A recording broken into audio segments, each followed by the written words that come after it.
Now let us do another numerical problem on losses of pre-stress. So the question is, a pre-tension beam of size 225 mm by 300 mm is pre-stressed by 12 wires of 5 mm dia initially at 1100 MPa. The centroid of the pre-stressing wires is located at 100 mm from the bottom. Estimate the loss of pre-stress due to elastic shortening, creep shrinkage and relaxation for the following data. See, now in this question we are given that we have a pre-tensioned beam and we have to find out the total loss of pre-stress due to elastic shortening, creep, shrinkage and relaxation of steel. Now we are given the following data. Now we have to use this data for the calculation. So M40 grade of concrete is given. The modulus of elasticity of steel, that is ES, is given as 2 into 10 to the power 5 Newton per mm square. The creep coefficient, that is phi, is given as 1.6. It is given in the question that we can take the relaxation of steel as 5% of the total pre-stress, and the residual shrinkage strain is given as 3 into 10 to the power minus 4. So first of all, we will find out the loss of pre-stress due to elastic shortening. See, just like we did in the previous video, in the previous numerical, the same procedure we are going to follow here also to find out the elastic shortening. Now, see, now we know that in a rectangular section, the neutral axis lies at the mid depth of the cross section. So the total depth of the rectangular section is given as 300 mm. So obviously the neutral axis will lie at the middle of the depth, that is 300, which will be 150 mm. So the neutral axis will be at 150 mm from the bottom or from the top. Now it is given in the question that the center of the pre-stressing steel is at an eccentricity of 100 mm from the bottom, or you can say that 100 mm from the soffit. So if this is 100 mm, this will be 50 mm. Therefore, the eccentricity will be 50 mm. Eccentricity is the distance of the center of the pre-stressing wires from the neutral axis. Now, we know that in the formula of elastic shortening, we have M into Fc. So M is your modular ratio and Fc is the value of stress in concrete at the level of steel. So this is the level of steel. So whatever the concrete is lying at this level, we have to find out the stress in the concrete at this level. See, now we know that whenever a pre-tension force is applied on a concrete, two types of stresses are produced. One is your direct stress and the another is your bending stress.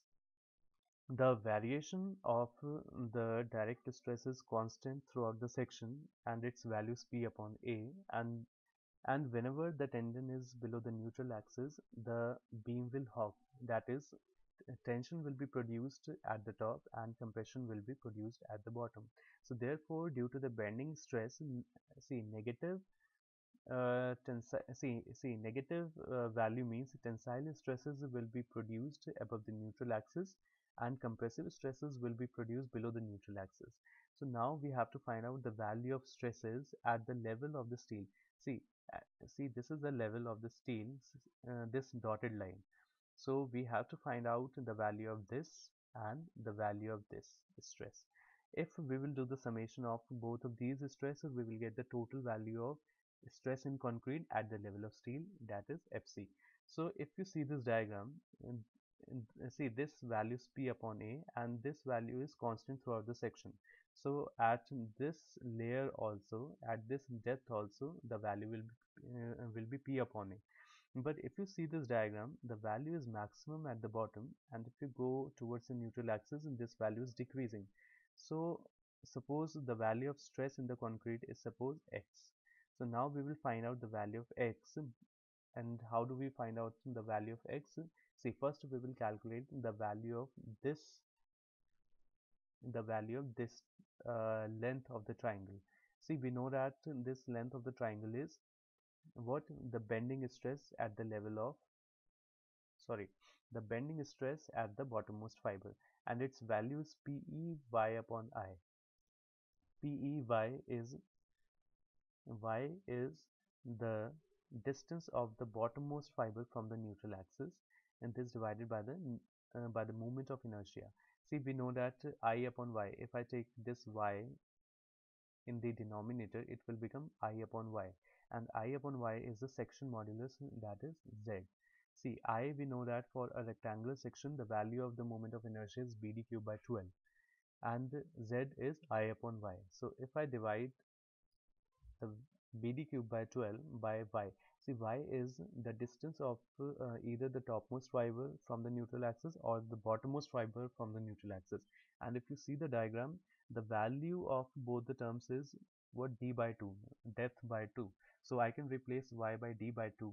And if I solve this equation, the value of z, that is the section modulus, will come out to be BD square by 6. Therefore, this term PE y upon I, it can be written as PE upon Z, and Z can be replaced by BD square by 6. And now just put all the values. See, here first of all we will have to find out some values.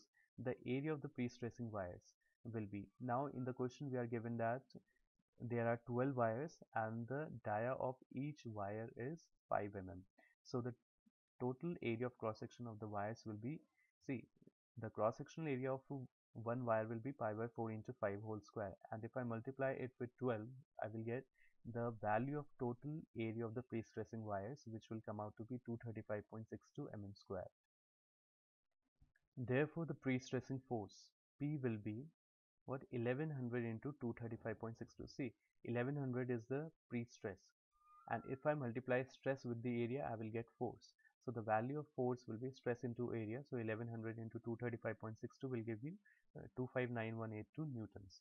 Now the direct stress will be P upon A. Just put the value of P and put the value of A. See here, capital A is the area of cross section, and not the area of the pre-stressing wires. Okay, so the area of the cross section is 225 into 300, and since it is a rectangular section, therefore the area of cross section will be B into D. B is 225 and D is 300. So the direct stress will come out to be 3.84 Newton per mm square. Now let's find out the value of the bending stress, this value.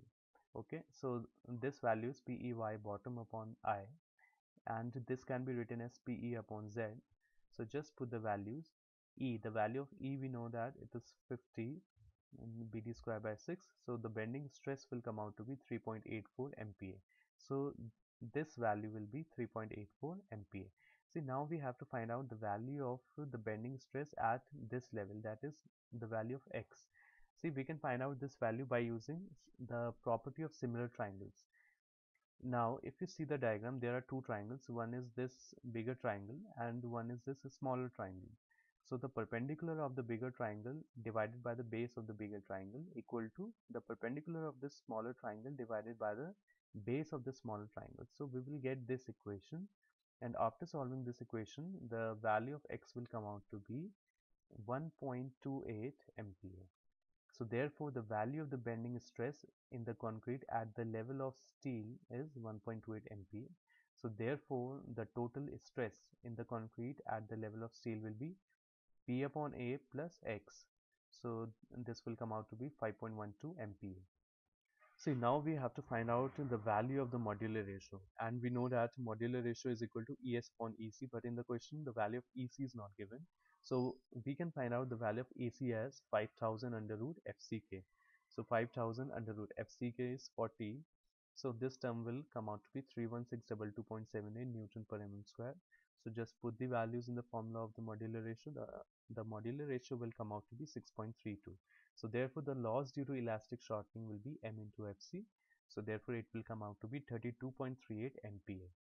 Now we have to find out the loss due to creep. It has simple formula phi MFC. Phi is a creep coefficient. So just multiply MFC by phi, that is 1.6, which will come out to be 51.81 MPa. Now we have to find out the loss due to shrinkage. So we know that the loss due to shrinkage is shrinkage strain into ES. So shrinkage strain is 3 into 10 to the power minus 4. It is given in the question, and the value of ES is 2 into 10 to the power 5. It is also given in the question. So the loss of pre-stress due to shrinkage will come out to be 60 Newton per mm square. Now let's find out the last loss of pre-stress due to the relaxation of steel, and it is given in the question that we can take it as 5% of the initial pre-stress. So 5% means 5 by 100 of the initial pre-stress. Initial pre-stress is 1100. So this value will come out to be 55 Newton per mm square. So therefore the total loss will be the summation of all the losses due to the four factors, and that is elastic shortening, creep, shrinkage, and relaxation. So this total loss will come out to be 199.19. So now we have to calculate the percentage loss. So percentage loss will be total loss divided by initial pre-stress into 100. So this will come out to be 18%.